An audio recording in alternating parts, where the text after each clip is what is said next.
Hello everyone, আসসালামু আলাইকুম। সবাই কেমন আছেন? আশা করি সবাই ভালো আছেন। আমি আলহামদুলিল্লাহ ভালো আছি। আমার পাশে জায়গাটি থেকে আসলে বুঝেছেন যে আমি আজকে কোথায় আসছি। আমি আসছি হচ্ছে সেই ভাইরাল জায়গায় সন্দ্বীপের, অর্থাৎ নীরেদ্রি লেক খ্যাত যে জায়গাটার কথা বলছিলাম আপনাদেরকে। ডোমখালি ঘাটের পাশে যে জায়গাটা, ডোমখালিতে পড়ছে জায়গাটা, সেই জায়গাটিতে আসছি আবারও। আপনাদেরকে সেই লেকের কথা বলছিলাম, এটাই সেই লেক। তবে লেক এখন পানিতে টইটুম্বুর। আর ওদিকে আগে কিন্তু অনেকটা খালি ছিল, কিন্তু এখন ঘাসে একেবারে পরিপূর্ণ।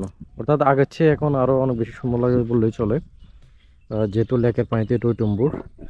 আর ওই কর্নারে একটা বসার জন্য বেঞ্চের মতো দেওয়া আছে, টুলের মতো।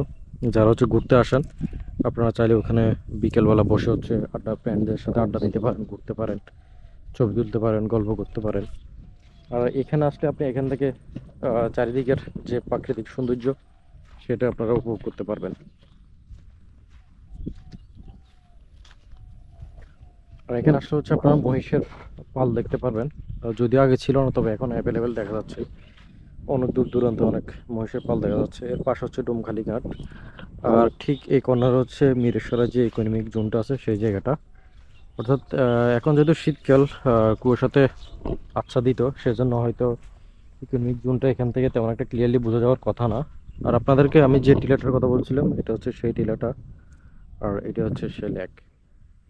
সুন্দর একটা জায়গা, বিকেলবেলা হচ্ছে আড্ডা দেওয়ার জন্য বা ঘোরাঘুরির জন্য হচ্ছে পারফেক্ট একটা প্লেস বলা যায়। অর্থাৎ সন্দ্বীপের মধ্যে যে কয়েকটা জায়গা আছে ঘোরাঘুরির জন্য, তার মধ্যে অন্যতম হচ্ছে এই জায়গাটা। আপনারা চাইলে হচ্ছে যে কোনো টাইমে আসতে পারেন এখানে। তবে এখানে বিকেলবেলা মোমেন্টটা অনেক বেশি সুন্দর।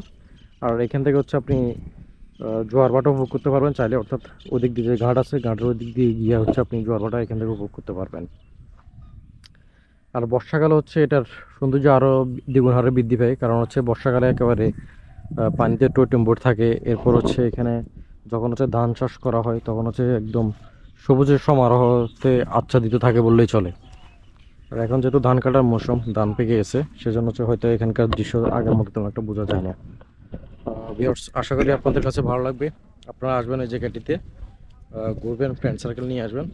আশা করি ভালো একটা টাইম আপনারা স্পেন্ড করতে পারবেন এই জায়গাটিতে। আপনারা চাইলে হচ্ছে বিকেল আসতে পারেন, বিকেল আসলে আপনারা এখানে ভালো একটা টাইম স্পেন্ড করতে পারবেন। আর এখান থেকে হচ্ছে আপনি এই যে ডোমখালি যে জায়গাটা আছে, আমি এখন যে জায়গাটিতে দাঁড়িয়েছি, এখানে যেতে পারবেন। এখান থেকে হচ্ছে আপনি চাইলে দীঘা পাড়ে যে জায়গাটা আছে, অর্থাৎ আপনি চাইলে বেরিয়ে বেরিয়ে দিয়ে যেতে পারবেন। আবার চাইলে হচ্ছে আপনি মেইন রোড যেটা আছে, মেইন রোড দিয়ে আপনি চাইলে যেতে পারবেন। অর্থাৎ আপনি আপনাদের যেভাবে সুবিধা হয় আপনারা সেভাবে এসব জায়গাগুলোতে ঘুরতে পারবেন। আশা করি আপনাদের কাছে ভালো লাগবে জায়গাটা, আপনারা এনজয় করবেন, আসবেন।